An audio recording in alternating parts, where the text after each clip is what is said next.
जय श्री राधे श्याम। आज हम पाप मोचनी एकादशी की कथा कहेंगे।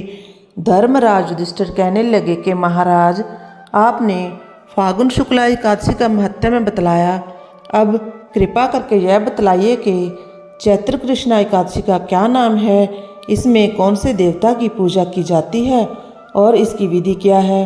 कृष्ण भगवान कहने लगे कि हे राजन, यही प्रश्न एक समय राजा मानदाता ने लोमश ऋषि से किया था और जो कुछ उन्होंने उत्तर दिया था सो वही मैं तुमसे कहता हूँ। लोमश ऋषि कहने लगे कि राजन, इस एकादशी का नाम पाप मोचनी एकादशी है। अब मैं इसकी कथा कहता हूँ, सुनो। प्राचीन समय में कुबेर का चैत्ररथ नाम का एक वन था। उसमें गंधर्वों की कन्याएं किन्नरों के साथ विहार करती थी। वहाँ अनेक प्रकार के पुष्प खिल रहे थे। उसी वन में अनेक ऋषि तपस्या करते थे।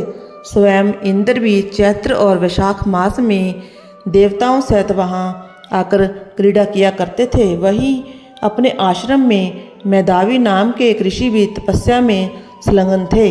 वह शिव के भक्त थे। एक समय मंजू घोषा नाम की अप्सरा ने उनको मोहित करने का विचार किया। वह ऋषि के भय के मारे समीप नहीं गई, दूर बैठकर वीणा पर मधुर गीत गाने लगी। उस समय कामदेव ने भी मेधावी ऋषि को जीतने की चेष्टा की। उन्होंने उस सुंदर अप्सरा के भौं को धनुष, कटाक्ष की डोरी, नेत्रों को धनुष की लचक बनाकर मंजू गोसा को सेनापति बनाया।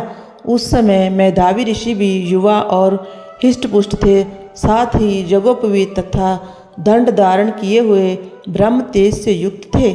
मंजू गोसा ऐसे सुंदर ऋषि को देखकर उनकी सुंदरता पर मुग्ध हो गई और अपने गीत, चूड़ियों और नुपुरों की झनकार तथा नृत्य कला द्वारा हाव भाव दिखाकर मुनि को रिझाने लगी।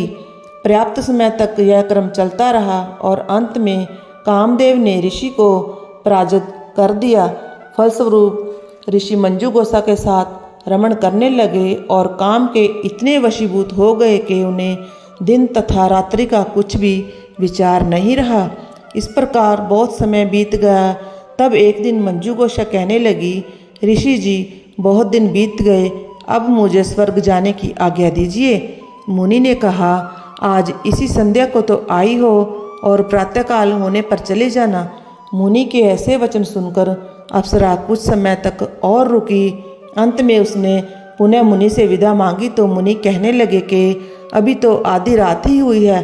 अप्सरा ने कहा कि महाराज, आपकी रात तो बहुत लंबी है, इसका क्या परिमाण है? मुझे यहाँ पर आए कई वर्ष बीत गए हैं।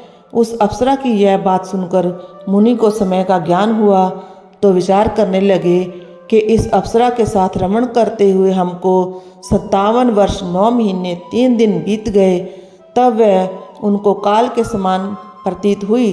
अत्यंत क्रोधित होने पर मुनि की आंखों से ज्वाला उत्पन्न होने लगी। वे कहने लगे कि मेरी कठिन परिश्रम से एकत्रित की गई तपस्या को तूने नष्ट कर दिया है।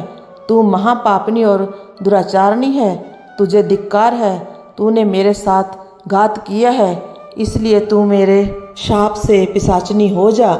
मुनि के शाप से मंजू गोसा तक्षण पिशाचनी हो गई और भयभीत होकर मुनि से प्रार्थना करने लगी कि महाराज, इस शाप का किस प्रकार निवारण होगा। अप्सरा के ऐसे दीन वचन सुनकर मुनि बोले, हे दुष्टे, तूने मेरा बहुत अनिष्ट किया है, परंतु फिर भी मैं तुझे श्राप से छूटने का उपाय बतलाता हूँ।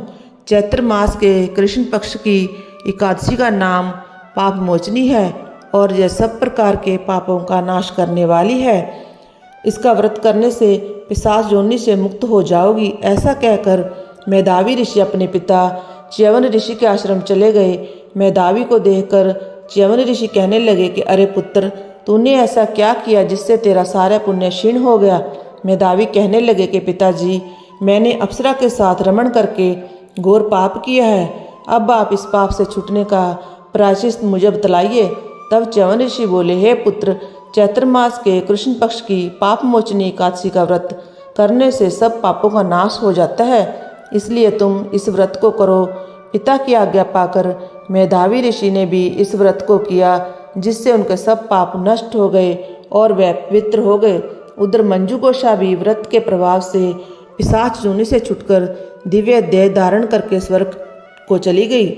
लोमश ऋषि कहने लगे कि हे राजन, पाप मोचनी एकादशी के व्रत को करने से सब पाप नष्ट हो जाते हैं। इस कथा को पढ़ने या सुनने से 1000 गोदान का फल प्राप्त होता है तथा व्रत से ब्रह्म हत्या, गर्भपात, बाल हत्या, सुरापान, स्त्री से प्रसंग आदि सब पाप नष्ट हो जाते हैं। इस प्रकार एकादशी महात्म्य का 9वां अध्याय समाप्त हुआ। जय जय श्री राधे श्याम।